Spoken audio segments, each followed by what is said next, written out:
Monsieur le maire, bienvenue dans C'est-à-dire. Vous avez relancé le sujet de la zone à faible émission lors d'une conférence de presse avec d'autres élus de la métropole du Grand Paris.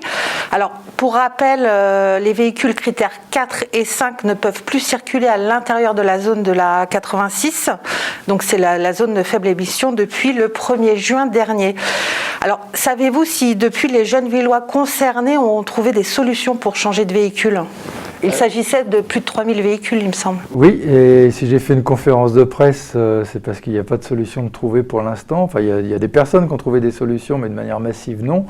D'autant qu'à partir de l'année prochaine, ce sont les critères 3 qui vont être interdits à l'intérieur de la 86. Alors, il faut savoir, peut-être une bonne nouvelle, c'est qu'il n'y aura pas de PV avant 2023 a priori, parce que les moyens de contrôle ne sont pas mis en place. Ceci dit, la question reste posée et c'est près d'1,2 million de véhicules qui sont concernés en métropole si on prend les critères 3. Alors vous avez fait à cette conférence de presse des nouvelles propositions donc pour aider les ménages les plus modestes, notamment favoriser l'aide d'achat de véhicules d'occasion et taxer des véhicules lourds. Alors pourquoi finalement des véhicules d'occasion plutôt que des neufs ?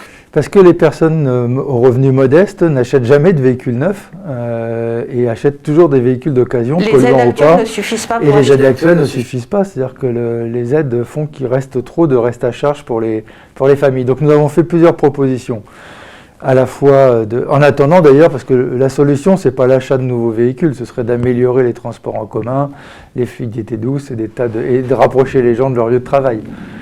Mais en attendant, c'est une question importante donc de permettre à ce qu'il y ait une diminution de la pollution, parce qu'on n'est pas contre la ZFE, mais on est contre son caractère inégal d'un point de vue social. Donc aider à l'achat de véhicules d'occasion, essence ou diesel, mais critères 1 ou 2 qui permettraient d'avoir une transition plus lente, des aides y compris à l'achat de véhicules d'occasion et un crédit à taux zéro. Par ailleurs, nous faisons une proposition, s'il s'agit d'améliorer la santé des habitants, ce ne sont pas les véhicules qui, par la pollution du pot d'échappement qui polluent le plus.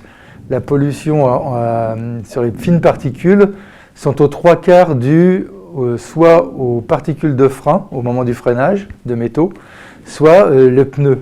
Et donc le poids des véhicules fait que plus le véhicule est lourd, plus il pollue par ces particules-là. Et donc on demande la création d'un nouveau système qui existe dans d'autres pays et qui existe aussi en France, puisqu'il y a une entreprise à Boulogne-Billancourt qui les fabrique, qui est comme une forme d'aspirateur sur le frein des véhicules, qui permet d'absorber 60% des particules fines. Et vous dites que souvent les véhicules lourds appartiennent à des gens qui sont plus aisés que d'autres, mais pas forcément. Non, pas forcément, mais enfin, si vous regardez les SUV, il y en a plus à Paris qu'à Gennevilliers. Voilà. Et est-ce que finalement ces véhicules d'occasion seraient peut-être même pas moins polluants que des véhicules électriques ou hybrides où le recyclage des batteries est aussi un gros problème environnemental ? Oui, il y a un problème environnemental de recyclage des batteries et puis le poids du véhicule est quelque chose d'important. Si on se dit que 70% de la pollution se fait soit par l'usure des pneus au moment du freinage, soit par les freins eux-mêmes, plus le véhicule est lourd, plus les pneus s'usent et plus le frein, on l'utilise. Et donc il faut vraiment changer aussi de système et ce système d'aspirateur est un bon système pour diminuer la pollution et la qualité de l'air. Alors est-ce que vous avez eu des réponses de l'État ou plus particulièrement du ministre des Transports sur ces plans ? Non, et nous écrivons là cette semaine, j'envoie un courrier au Premier ministre pour lui demander un rendez-vous, lui exposer l'ensemble de nos propositions. Et aussi d'augmenter l'aide à la métropole parce que on estime à 3 milliards l'aide nécessaire pour ces 1,2 million de véhicules à renouveler. Donc c'est énorme. La métropole n'a pas cet argent-là puisqu'elle a déjà un budget que de 150 millions à peu près. Alors c'est un combat que vous semblez mener maintenant depuis longtemps. Est-ce que personne vous entend ? C'est pas tout à fait vrai parce que j'ai été seul au début il y a 2 ans ou 3 ans. Je ne me rappelle plus maintenant même de la date où j'avais déclaré une alerte un peu sociale. La majorité de la métropole, donc toute couleur politique confondue, a voté des vœux pour améliorer l'aide. Donc il commence à y avoir une sensibilité. Puis je dois dire, même si d'un point de vue électoral, ceux qui s'en foutaient avant commencent à s'y intéresser maintenant qu'on s'attaque aux véhicules critères 3 qui commencent à toucher les couches moyennes. Justement, quelles sont les prochaines échéances ? La prochaine échéance est 2022 avec la mise en place de l'interdiction des critères 3 et puis c'est surtout la mise en place de contrôle par l'État.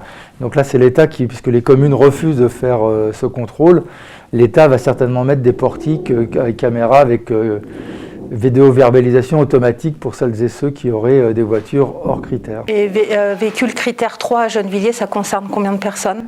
De tête, peut-être 8000, enfin le total, hein, 4, 5 et 3, certainement 4000 à 3000 véhicules. Non, 8000 véhicules plutôt. On arrête là, on se retrouve la semaine prochaine dans C'est-à-dire.